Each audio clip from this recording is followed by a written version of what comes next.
चुनाव आज अंतिम चरण में है। 8 चरण पूर्ण हुए, आज 9वां चरण है। इस चरण में पश्चिम बंगाल, बिहार और पूर्वी उत्तर प्रदेश के कुछ करीब 41 सीटों पर आज आप मतदान कर रहे हैं। पूरे देश ने इतनी भयंकर गर्मी में भी भारत के लोकतंत्र को जी जान से ताकत देने का प्रयास किया है। जन उत्साह के बिना, जन भागीदारी के बिना, जन समर्थन के बिना ये लोकतंत्र का पर्व हम कहां मना सकते थे। अबाल वृद्ध सब अपने अपने तरीके से इस महापर्व में जुड़े हुए थे। जहां तक मतदान का सवाल है, महिलाओं ने, नौजवानों ने भारी उत्साह दिखाया है। आज जहां मतदान है, हम जानते हैं, इलेक्शन कमीशन भी ये भली भांति जानता है कि आखिरी चरण में इतनी कम सीटों का मतदान उसे इसलिए कराना पड़ रहा है कि उन्हें कानून व्यवस्था की चिंता है।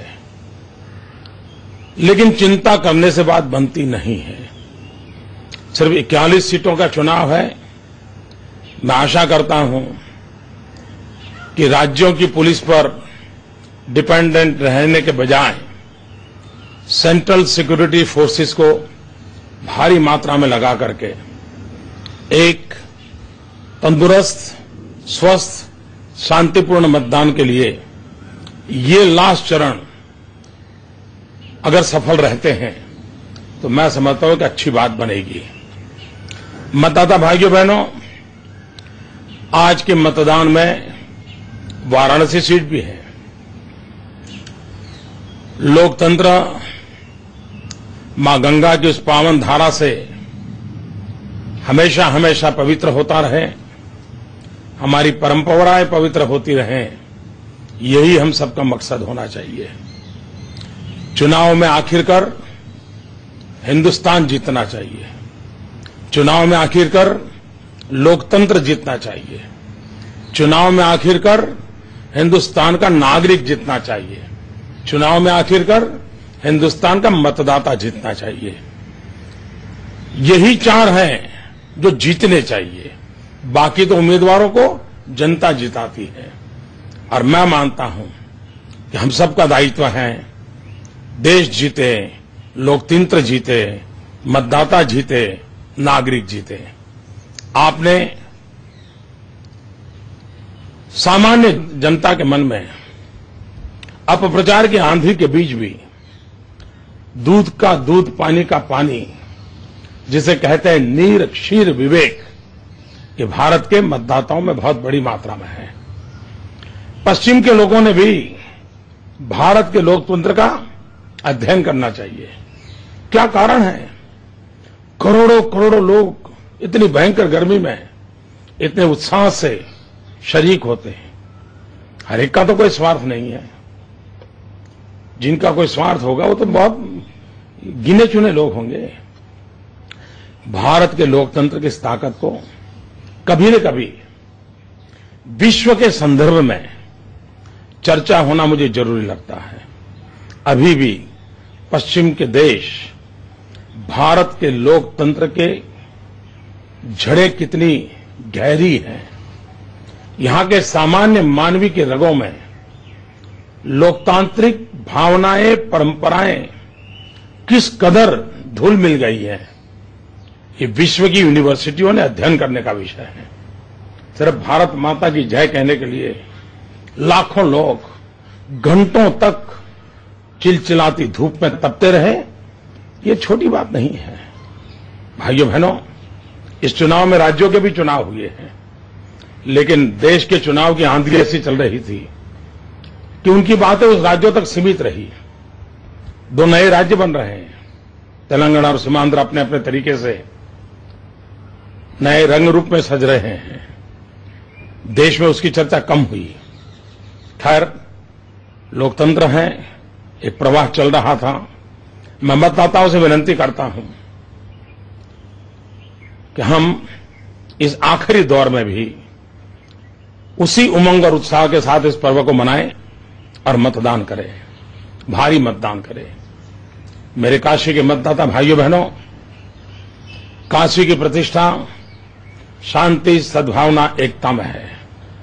वही तो हमारी गंगा जमुनी की तहजीब की बात है। मतदान में भी वही उजागर होना चाहिए। सब अपने हैं, अपनों से प्यार करना है, अपनों को साथ लेकर के चलना है और मैं भारत के भाग्य को बनाने में योगदान करना है।